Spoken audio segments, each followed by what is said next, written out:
ایک مرتبہ کا واقعہ ہے۔ آپ جنید بغدادی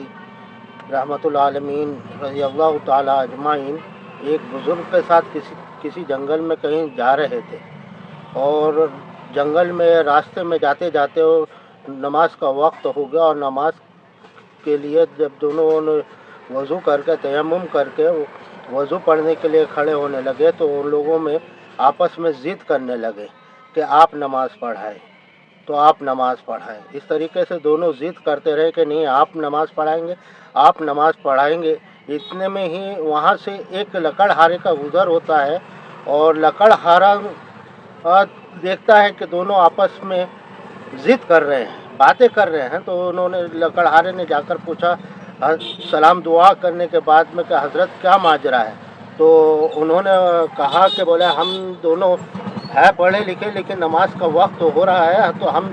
چاہ رہے ہیں کہ یہ نماز پڑھائیں، اور وہ چاہ رہے ہیں کہ ہم نماز پڑھائیں، کہ ہم آپس میں یہ انصاف نہیں کر پا رہے ہیں کہ نماز کون پڑھائے گا۔ تو لکڑہارے نے کہا الحمدللہ میں بھی پڑھا لکھا ہوں، میں بھی نماز پڑھا سکتا ہوں، چلو آج میں ہی نماز پڑھاتا ہوں۔ تو وہ لکڑہارا نماز پڑھانے لگا، اور نماز پڑھاتے پڑھاتے ایسا ہوا کہ سجدے میں جاتے تو ایک سجدہ انہوں نے میں جلدی اٹھ گیا، اور ایک سجدے میں تھوڑا دیری سے اٹھے، اور وہ سجدہ ہونے کے بعد میں جب نماز ختم ہو گئی، نماز ختم پوری ادا کر لینے کے بعد میں ان دونوں نے بزرگوں نے لکڑہارے سے پوچھا کہ کیا ہوا، کہ کیا بات تھی کہ تم ایک سجدے میں تو تم صحیح وقت میں مطلب کہ اٹھ گئے، اور دوسرے سجدے میں اتنا طویل سجدہ کیا آپ نے، کیا وجہ ہے اس کی؟ تو لکڑہارے نے جواب دیا کہ جب میں پہلے سجدے میں گیا اور میں نے سبحان ربی الاعلیٰ پڑھا، اور جیسے میں نے سبحان ربی الاعلیٰ پڑھا تو مجھے جواب ملا لبیک یا عبدی۔ تو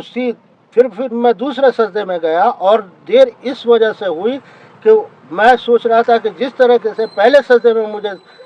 یہ جواب ملا تھا اسی طرح مجھے بھی دوسرے سجدے میں جواب ملے، تو اس کے انتظار میں نے وہ سجدہ طویل ہو گیا، لمبا ہو گیا۔ تو آپ جنید بغدادی نے فرمایا کہ آپ کون ہیں؟ تو وہ بھی ایک بہت پہنچی ہوئی ہستی تھے، انہوں نے اپنا نام بتایا، اگر آپ کو پتہ ہوگا تو ضرور کمنٹ میں بتا دینا۔ تو انہوں نے اپنا نام بتایا اور کہا کہ ماشاءاللہ یہ ہوتی ہے نماز کی محبت، نماز عشق، کہ بندہ اگر سجدے میں جائے تو اللہ اسے خود اپنے سوال کا جواب دیتا ہے۔ اللہ تعالی ہمیں اور آپ کو بھی سننے سے زیادہ عمل کرنے کی توفیق عطا فرمائے، اور نماز عشق میں پورا ہونے کی توفیق عطا فرمائے، ہمارے دلوں میں اللہ تعالیٰ اسی طرح کی محبت عطا فرمائے، آمین۔ دعا میں یاد رکھیں انشاءاللہ۔ السلام علیکم۔